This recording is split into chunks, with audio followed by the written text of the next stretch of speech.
हरिद्वार में पहाड़ों की चोटी पर स्थित सिद्धपीठ चंडी देवी के मंदिर पर चंडी चौदस के दिन लाखों की संख्या में उमड़ता है भक्त श्रद्धालुओं का जनसराब। चंडी चौदस के उत्सव पर धर्मनगरी हरिद्वार में पहाड़ों की ऊंची चोटी पर स्थित सिद्धपीठ मां चंडी देवी मंदिर के दर्शन के लिए भक्तों की भारी संख्या में भीड़ देखने को मिल रही है। लंबी लंबी लाइनों में लगकर श्रद्धालुओं ने मां चंडी के दर्शन कर परिवार और देश की सुख शांति की कामना की। इस मंदिर की मान्यता है कि शुंभ निशुंभ राक्षसों का वध करने के लिए मां चंडी खंभ के रूप में यहां प्रकट हुई और तभी से मां चंडी के रूप में यहां वो विराजमान है। चंडी चौदस के दिन भक्तों की तांता हमें देखने को मिल रहा है। वहीं भीड़ को देखते हुए पुलिस प्रशासन ने सुरक्षा के पुख्ता इंतजाम किए और दर्जन भर सीसीटीवी कैमरों से भी दर्शन करने आए भक्तों पर नजर रखी जाती है। मां चंडी देवी के दर्शन के लिए देश ही नहीं बल्कि विदेशों से भी भारी संख्या में श्रद्धालु चंडी चौदस के उत्सव पर मां के दर्शन के लिए पहुंचे हैं। चंडी मंदिर के मुख्य पुजारी महंत रोहित गिरी ने बताया कि जब शुंभ निशुंभ राक्षसों का मां चंडी ने वध किया तो मां का क्रोध शांत करने के लिए इंद्र आदि देवी देवताओं ने मां की स्तुति और मंगल गान गाया, तब जाकर मां को शांत किया गया।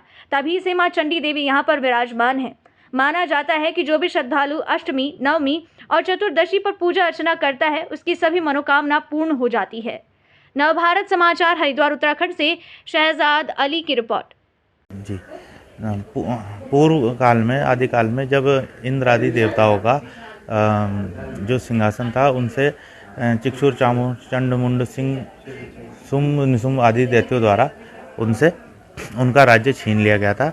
तो वो अपना राज्य वापस मांगने भगवान ब्रह्मा जी, विष्णु जी और शिव जी के पास गए और उन्होंने अपना राज्य वापस मांगने की कामना की, जिस पर भगवान ब्रह्मा जी, विष्णु जी और शिव जी ने उन्हें बताया कि आप माँ भगवती की शरण में जाओ, वही आपको आपका राज्य वापस करा सकती है। तब कई हजार वर्षों तक इंद्र आदि देवताओं द्वारा माँ भगवती की आराधना करी।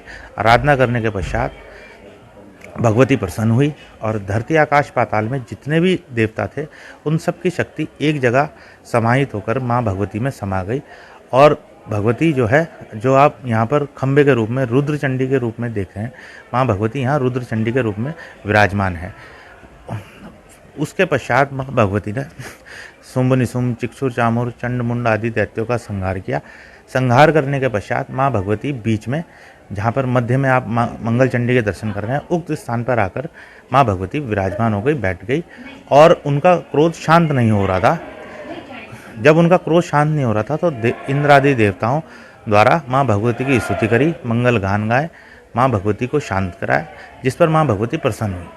तत्पश्चात इंद्र आदि देवताओं द्वारा माँ भगवती से प्रार्थना करी, हे माँ भगवती, हमें कोई ऐसा सरल उपाय बताओ कि जिससे अगर हम पे आगे भविष्य में कभी कोई कष्ट पड़ता है तो जो हमने आपकी हजारों साल तपस्या करी उससे जल्दी कोई सरल उपाय हो, जिससे हम आपको जल्दी से जल्दी प्रसन्न कर पाए।